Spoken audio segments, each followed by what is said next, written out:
So we've all seen it on HGTV.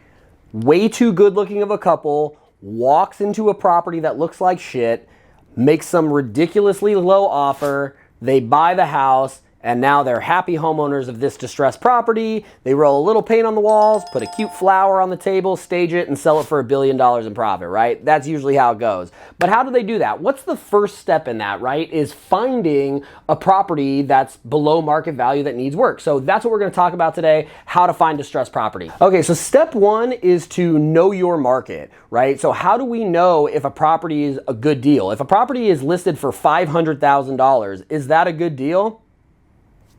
Everybody watching this is like, well, where is it? What is it? What kind of condition it is in, right? $500,000 is a killer deal for a single family house in La Jolla. But if you were spending $500,000 on a 700 square foot property, you know, in the outskirts of San Bernardino, probably not. So first things first is to know your market, because what we're going to want to start with is the after repaired value, right? Like, how much can I sell this thing for when I'm done? And that's going to be the first step. So make sure that you know your market, step one. So how do we find them? How do we find the distressed home that's a good deal? Well, they typically aren't found on the multiple listing service, like on the market. Sometimes they are, but a home that's a good deal and on the market for everyone to write an offer on, it usually gets a ton of activity, the price gets bid up, and the margins get really small and the risk gets really high. So aside from finding them just sitting on the market with a for sale sign in the front lawn, how might we find them? Well, one way that you can find them is going down to the county and looking at notices of default. Find people who are behind in their payment, because a lot of people who are behind in their monthly payment,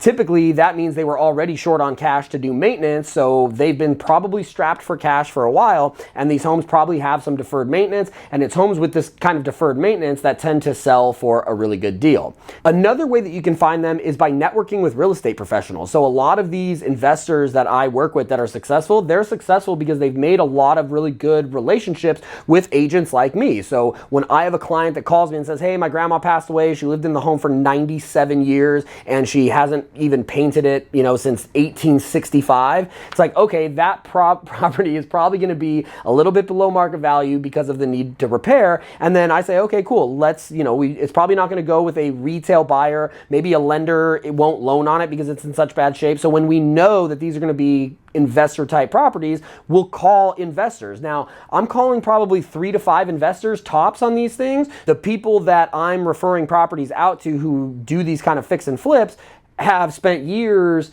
cultivating relationships with me, returning the favor as far as like adding value to agents as well. So point is if you want people who are in the industry to refer you deals off market, then you have to create value for those people, create relationships, build rapport, and honestly, sometimes just have some good luck with timing. Another way to do it is what they call driving for dollars, like literally just driving around a neighborhood that you want to invest in. And if you see a house that looks like shit, you know, knock on the door.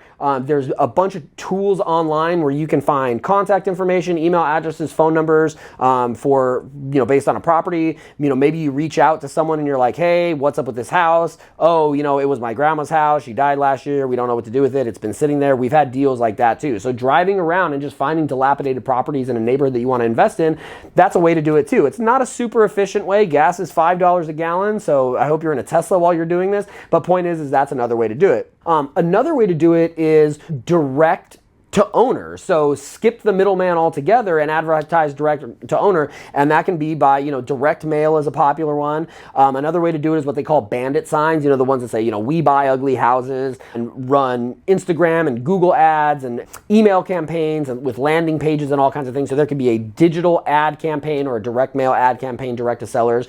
So if one of those methods yield an opportunity for you and you get a property under contract or you have someone that's willing to sell it to you, now is when you get into the nitty gritty of, okay, like how much are they asking for the property? How much is it worth when I'm done repairing it? What are going to be my costs of repairs and holding it? And you want to make sure that you know your market really well, that you know your numbers really well, and that you're not forgetting things like, is it on a busy street? That can murder your value. If you run comps on a property and you realize like, oh, I'm going to be able to sell this thing for, I'm going to be able to buy it for $500 and sell it for $800, and it only needs $100,000 in repairs, like that's a pretty profit.